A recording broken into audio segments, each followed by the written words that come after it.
Hey, this is Mama Mila from Miracle Mama TV. It is Wild Topic Wednesday. I don't know if I'm having a lupus flare or what, but Shorty is not feeling too great. So, I am trying to get my life together. I'm not really feeling good. So, once everything becomes everything and people start logging on, we will get started.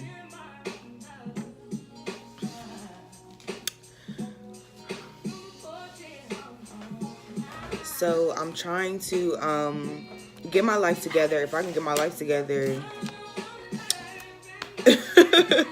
I will be a lot more lively. But I'm waiting for people to log on. So want everybody to drop a comment. Let me know how they feeling. And we will get started very soon. Just an update on my life. Cayenne's been having, she been sick on and off for the last couple of weeks. So it's been like really, really hard. And Portrait was sick, but Portrait, she got better quicker than everybody, it feels like. So, I don't know what's wrong with my body right now. My body is not cooperating, but we gonna work through it. We're gonna get through it.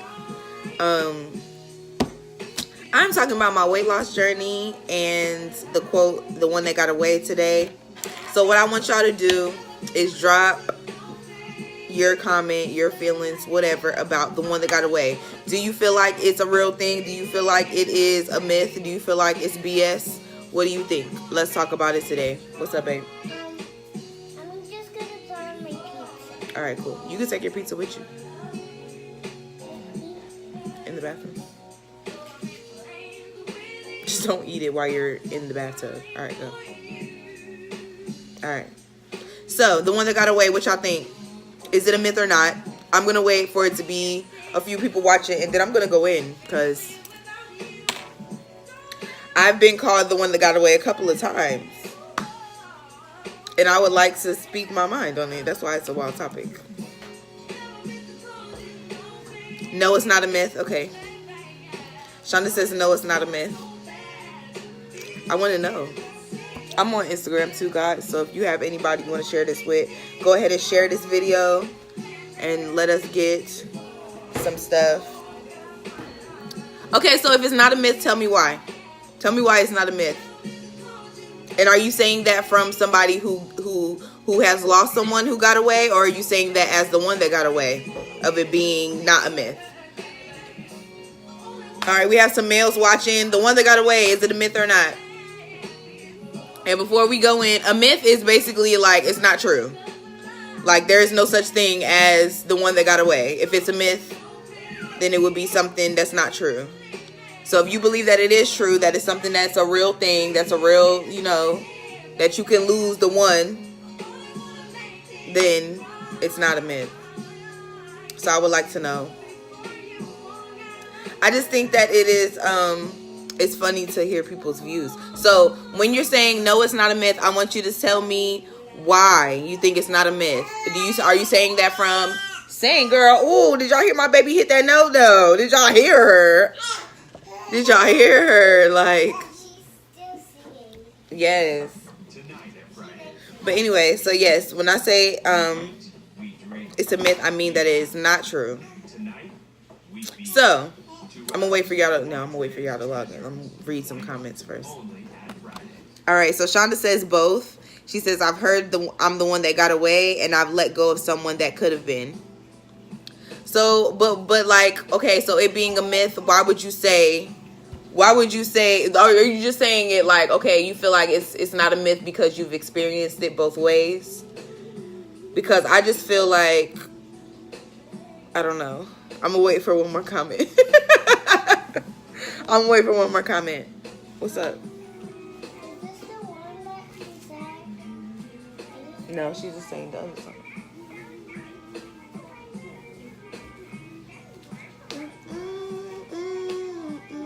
Mommy, So I'm waiting for y'all comments to come through. What, girl? can I see the one that she said? Yeah, I need you to take a bath. Wash that water in there, please. But yeah, so The one that got away, is it a myth or no? I would like to know. I'm waiting on a couple more comments, and then I'm gonna speak my mind. Then I'm gonna talk about my weight loss journey today. I didn't really prepare, so I'm just gonna speak from the heart and really just tell y'all the real, because I don't really know what to say. Yeah, we didn't eat anything. I hope she heard me. All right, hey mom.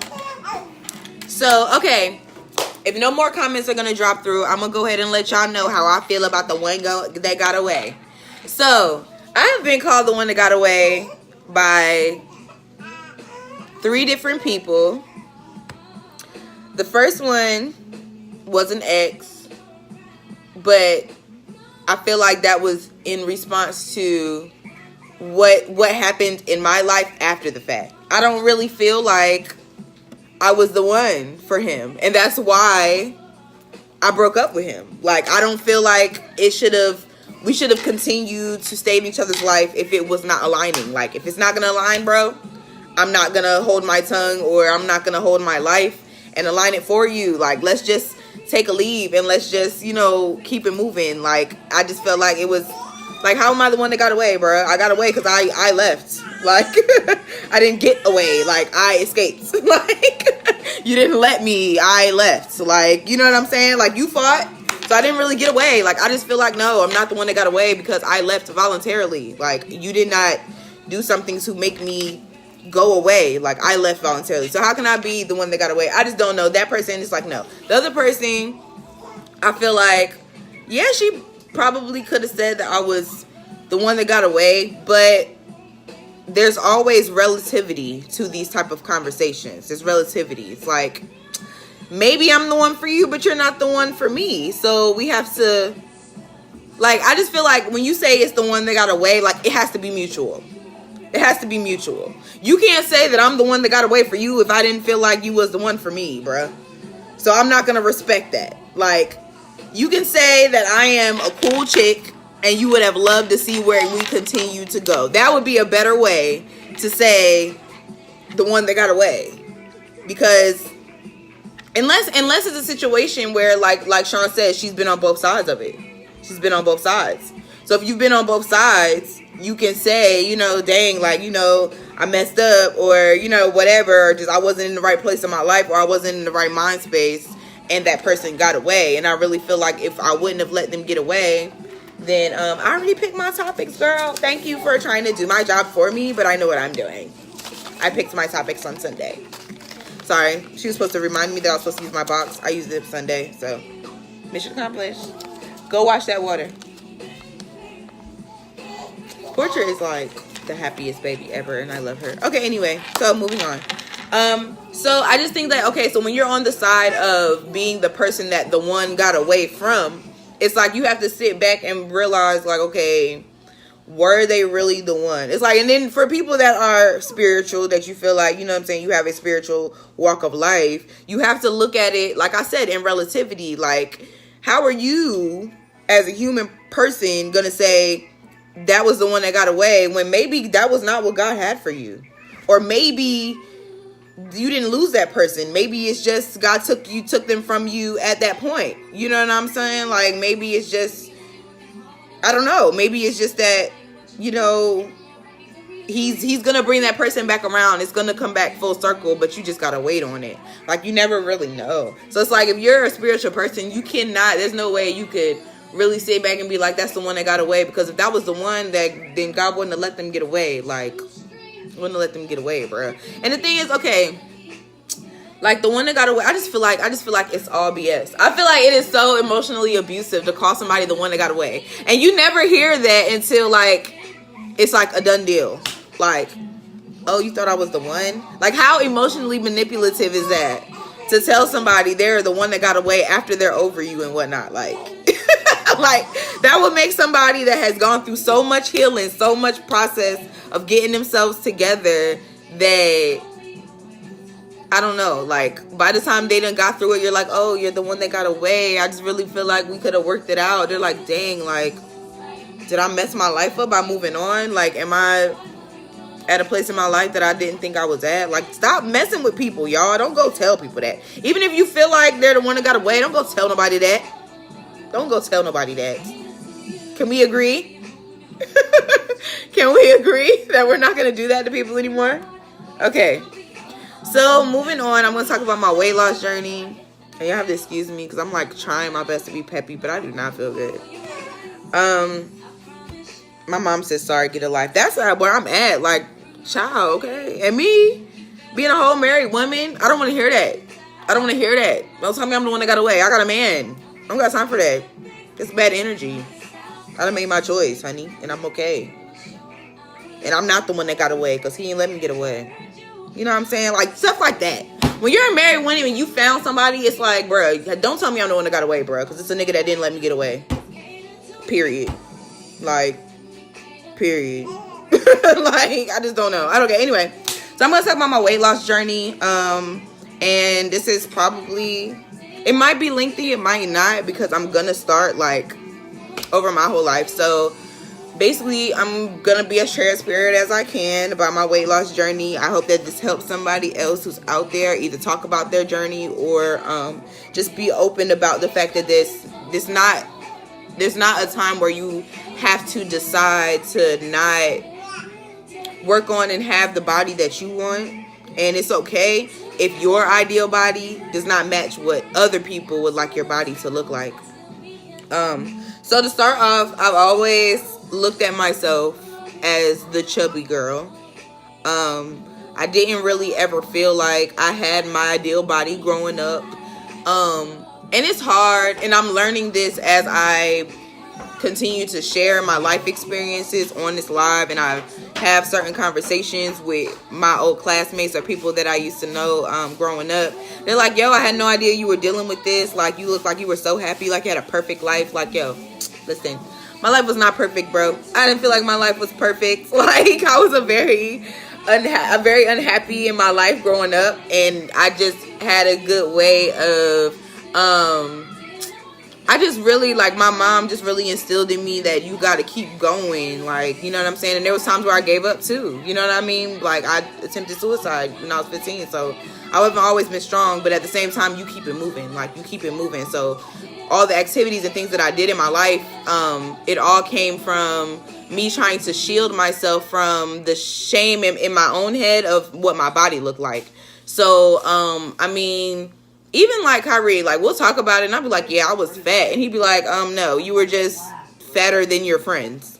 Like, I guess I was friends with skinny girls and I was the bigger one. And even though I used to look and be like, I'm wearing a size 2 or I'm wearing a size 4 or, well, you know, back then we were in junior. So it's like, I'm wearing a 3, I'm wearing a 5. Once I started getting to, I think like maybe 8th or 9th grade, and I was like, all right, everybody else is wearing 1s and 3s and my fat ass is moving up to the 9s and 12s and 11s, and I'm like, all right, so what's happening to my body? But then also, I was on birth control very early because I had irregular periods and very strong cramps. So I always had a different, I was always experimenting with different birth control methods because I always felt like it was messing with my weight. Like, I constantly was changing my birth control method because I felt like whatever it was changing my body. Go take a bath. Say hi and then go take a bath.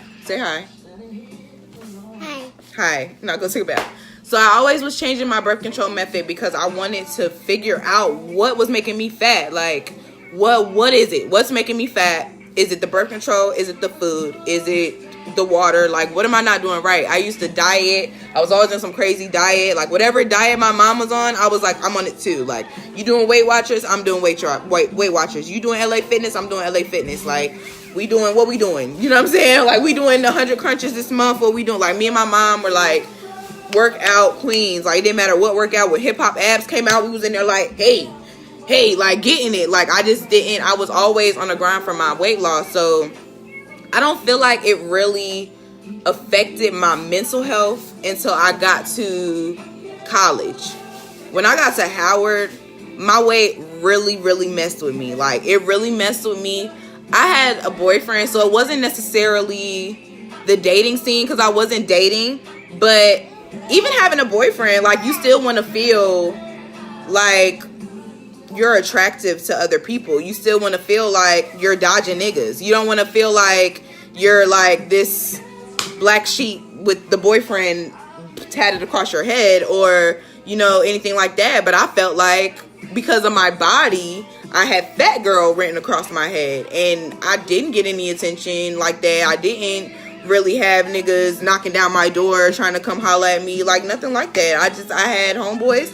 I had a Rolodex of homeboys, like, still to this day, like. But even having those homeboys and the person I was with at the time being very, you know, jealous and possessive and being like, yo, you hang around with mad niggas, and I'm like, none of these niggas have ever tried me, bro. Like, none of them have tried me, and it really messed with my mental health and made me feel very ugly on the inside. Like yo, like, I'm mad ugly, I'm mad fat, like, niggas ain't trying, like, what's up?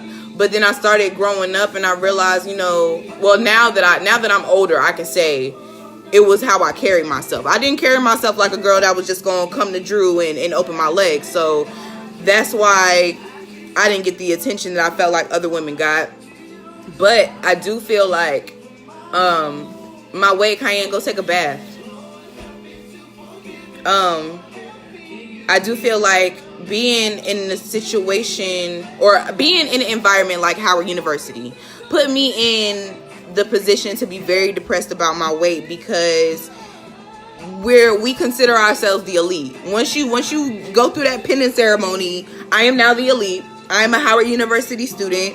I am a Howard woman. You know, you have this esteem that you have for yourself. So being in that situation, and yes, I'm a Howard woman, but I'm not the ideal Howard woman, clearly. So it wasn't that necessarily I wanted that attention, but not getting it for the first time in my life, even though I had somebody, like, I've always been pursued. Guys have always liked me. I've always, you know, been the type of person like, nah, I got a boyfriend. I've never had to not say, nah, I got a boyfriend. I got to Howard and it was like, niggas didn't even care if I had a boyfriend. Like, that wasn't even something that I had to tell niggas, because it didn't matter. Like, niggas didn't come for me, so it really messed with me mentally. And I felt like the birth control that I was on, I was doing NuvaRing. Yeah, I was doing NuvaRing when I first started, and I felt like I went from, like, leaving high school, I probably was like 160, and the way that felt on my body was like I was huge. Like, now I'm sitting at 150 something and I'm like, hey, like, you know what I'm saying? So it's not really that much of a big deal. But at that point, me being 160, I was very unhappy with my body, and I went from using NuvaRing and going from 160 jumping to probably like 215, and it was like freshman 15, nah, freshman 45, like not freshman 15, like not 20, like, no, I put on real live whole weight, and it wasn't no joke. And when I left school, I was very depressed because I felt like it was like a situation where no matter what I did, it wasn't coming off. Like, I didn't know what workout I had to do or what it was. Like, it just wasn't coming off. So I feel like at that point, I just kind of, like, I gave up, but I didn't let it get me down. I was just like, you know what? If I'm going to be a big girl, I'm going to be a big girl, and I'm going to just rock it. So after that first semester of me gaining all that weight, and I also was on prednisone for my lupus, so it was like something that a steroid was like on top of my birth control was like adding extra weight to me, period. So the second semester, I just put in my mind, like, no, I'm going to own my weight. Like, if I got to be put in the big girl category, I'm going to be a fly-ass big girl. Like, it don't matter what nobody say. They ain't going to be able to say I'm a bum. Like, and I just spent all my second refund check on clothes and was like, fly. And just was whatever. And I just stopped focusing on just getting that type of attention. I was just like, I'm going to have the best time of my life. So when I left Howard, I was, like probably like 215. And, and so after everything kind of fell, I didn't go back to Howard after my first year. And then my second year, I was just in the process of just finding a job, working, trying to have the real life or whatever. And I ended up just naturally dropping weight because I was focused more on work and not really eating, or not really like making sure that I took my 3 square meals a day or made sure I was eating healthy. So the weight started dropping off, I feel like a lot quicker than I felt like it should have. And then I started feeling like I was getting too small. So I was just like, okay, I'm going to chill, because I was working out when I had time. And then I was still like going out of my way to eat healthy when I was eating, and I was barely eating. So I probably got back down to like 150. So that's going into 2012. I was like 150, and then I got pregnant.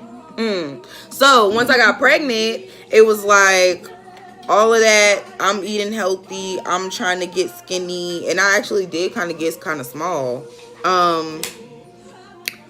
I don't know. Chick-fil-A was my friend, and I ate it. And so it just all ended up falling down to where by the time I had Cayenne, and I only, of course, everybody knows, I only was pregnant for 6.5 months. By the time I had Cayenne, I was like 265. Like, smooth, stone cold pushing it. Like, big. real big. Like, I dropped, after I got rid of, like, let's see, my baby shower. I have a picture of my baby shower. My baby shower, I was 221, and that's when I count my weight loss journey of what I dropped from that point, because I was just like, yo, like, I had my baby 2 months ago, and this shit looked nasty. Like, I was so mad, like, just at my body, at how it felt. Hey, thank you. I was just really upset with just how everything felt, and I was just like, okay, I'm gonna lose weight, I'm gonna be skinny, this is gonna happen. Like, it was just like the first time in my life, I'm like, I'm not gonna stop once I get to a cool, you know, a cool weight. I'm gonna be skinny. I want to be a skinny girl. So I was just on a mission, and then I did Insanity. So everybody who asked me about doing Insanity, like, girl, you insane. Like, yes, I was insane. I was on the schedule. The way my schedule went, I would wake up every morning at like 5 in the morning. I get Cayenne straight, because my work schedule, I had appointments, doctor's appointments in the morning, like 7, 8 o'clock, and then I'd go to school, and then I'd go straight to work. And so it all trickled like that. So I wake up like 5 in the morning, do my workout, get myself together, go to my doctor's appointment, go to school, then go to work, and come home. And I do a workout at nighttime. And literally, like, I would double up if I was like eating too much. And eating too much to me at that time was like more than like not being hungry when I was finished. Like that was eating too much. So I was like, and I worked at Panera Bread, so I had like really healthy options when I did eat. And I ate 2 meals at work. So I would go to school and then eat breakfast when I went into work, and then I would eat like a mid-meal, like when I went on my break. And then I probably wouldn't eat after that, like, anymore. And then I would still work out. And then I had, like, buddy friends. We would go to the gym. Like, I had so much stuff going on at that time. But I was like, I'm going to drop this weight. By the time I got from, I guess, my baby shower, that's Thanksgiving weekend 2012. So then September 2013, that was my mark where I had dropped 107 pounds. And I got down to 107 pounds. And so that's me losing 107 pounds from 214. And I had finally got down to being like a pencil. I was a size 0 too. And it was like I got to that point and I was still unhappy with my body. Like, I just felt like there wasn't nothing in the world I was going to do that was going to make me comfortable with my body. And I just was like, I don't care what size I am. And so from that point on, I've been really like lax with my weight, but also very conscious of what I'm eating and how it fluctuates and how my body forms. And I probably haven't been serious in the gym since that point, because I've always felt like as soon as I get in the gym, I'm going to be a pencil again, and I just kind of want to be whatever my body wants to be. So for right now, my body wants to stay at about a 7, and we working on it, like a 7, 8. I can do that. I was really mad this pregnancy because I did shoot up, but I did not break a 200. I got to 199, and when I got my bag popped, I was $199 and I did not break 200. I was so happy. But then, like, my baby 6 months and I'm already down to like 147 when I went the last time I got on the scale. 147. And no, I didn't do anything extra. No, I didn't work out. No, I haven't been eating anything special. I really have actually been eating very, very horribly. Since I got into my place, I've been eating very, very horribly. I feel like before then I was kind of watching my weight because I was watching my money. But now that I'm in my place, I feel like I'm not dieting. I'm not doing nothing. And I dropped that weight like, so I don't know if it's gotten to a point where my body is just trained to do whatever it wants to. But I am very happy with the weight that I've dropped. But at the same time, I'm not. Because I really was like, all right, hold on. Portia gave me a little booty. You know what I'm saying? I'm trying to keep this. Trying to keep my little booty. Because I ain't really never had no booty. And then as soon as I lost all my weight, of course, that's the first thing that goes. So, I mean, I'm back to my regular size booty. And I'm trying to get back to my regular size boobs. Because that's always the first thing that gets bigger, smaller. So, I don't know. Like, I feel like from my weight loss journey, the best thing that I feel like I learned was self-love. It taught me how to appreciate and love my body at every stage, at every weight, at every roll, and every rib that's showing, whatever. Like, I'm going to love myself because those years where I really, really hated my body, I feel like that was, like, in my mind, I felt like once I got to school, I was going to find myself. And I was just going to be, like, this whole person that knew exactly who she was. But it definitely wasn't that. Like, Howard tore my self-esteem apart. Like, for real, for real. And I just felt like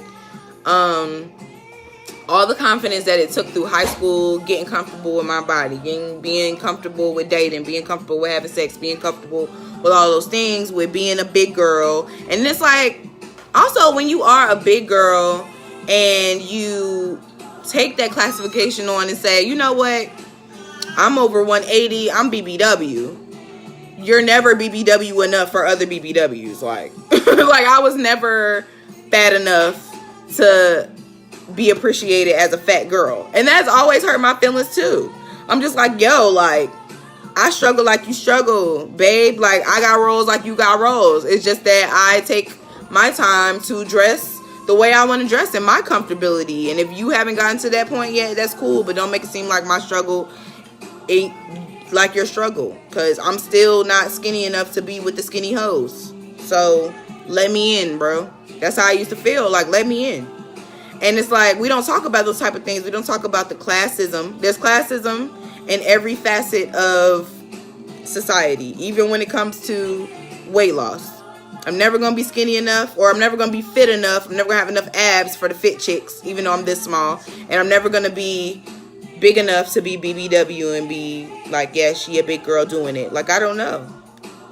I don't know if anybody else has ever felt like that, or felt like, I don't know. It's like very elitist to think that way, but that's just the way people think. So, ins and outs, that's my weight loss journey. At this point, I'm not working out or anything. I do kind of want to tone what I've lost down to now. I feel like maybe this is just the comfortable weight that my body's at, because I'm back to wearing clothes I was wearing when I was first pregnant with Portrait.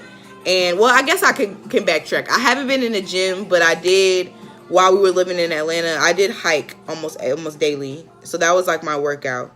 But it put me into a point of knowing, like cardio isn't all about a treadmill, or it's not all about a bike machine. Like, you can still get cardio just by walking. And it made me appreciate nature. And I feel like that made me fall in love with getting my weight loss journey together, because I fell in love with nature, so I wanted to be outside. And I wasn't worried about how long I was outside, or what cardio I was doing, or what calories I was burning, or how long I was on the treadmill. And it really kind of put it just put like peace over my mind when I was doing that, because I'm not really focused on a goal. I'm just out here because I love being out here. And that was the difference I feel like that hiking took in me, just getting fit, staying fit. So, to conclude, I'm going to read off of, I don't know, a couple funny topics that I've been sharing So, what do y'all think about the white kids wearing the Black Panther outfit for Halloween? Like, I just feel like if Lil Hakeem can be Iron Man, then Lil Tanner should be able to be Black Panther. And why are we upset that they want to be black, y'all? Isn't that what we've been trying to been accomplishing all these years? Make them want to be like us the way that our kids mistakenly want to be like them. Hello. We got something cool now. Let's take it or leave it. So I'm going to read some comments that I have. Joseph says, as long as they don't put on blackface. Bree says what he said. Tiana said, I don't want to be petty, but it's the Black Panther. JK, I don't care. Kids are kids. My mom says, okay, superheroes are colorless, but the black mask on a white face puts me in the mind of putting a white hood over a black face. I'm sorry, but maybe I'm too deep.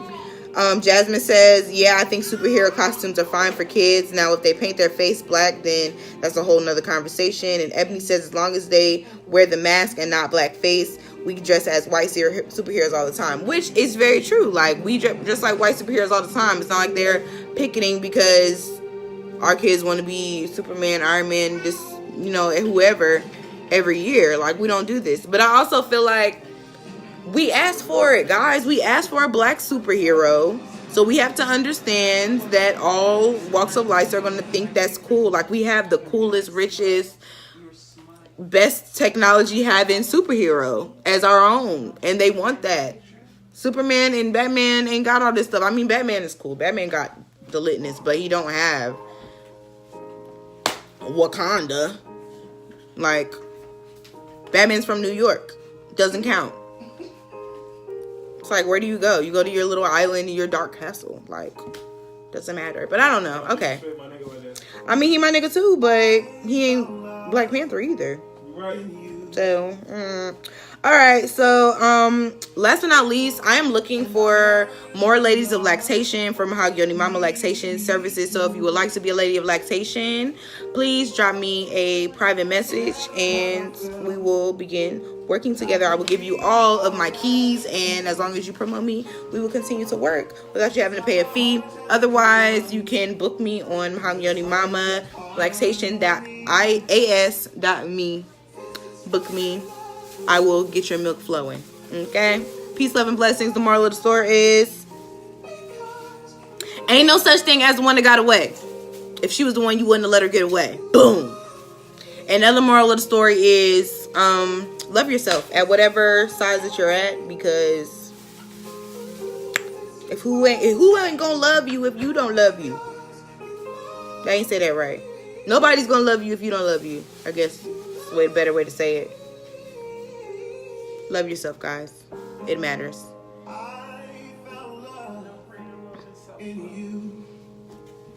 I'm trying to read through comments, make sure I didn't forget anything. Kanika, I'm laughing at you. But yes, thank you for watching, guys. I will be back on Friday to talk about many interesting things that I cannot recollect right now. But peace, love, and blessings. Thank you for watching. I'm going to try to get better on posting my things on YouTube. I haven't yet. So, Instagram 24 hours and Facebook, it be up there. Watch me. Peace, love, and blessings. Share this if you feel that somebody would love to hear about my weight loss journey. Peace, love, and blessings. Till next week or Friday. Yeah. Bye.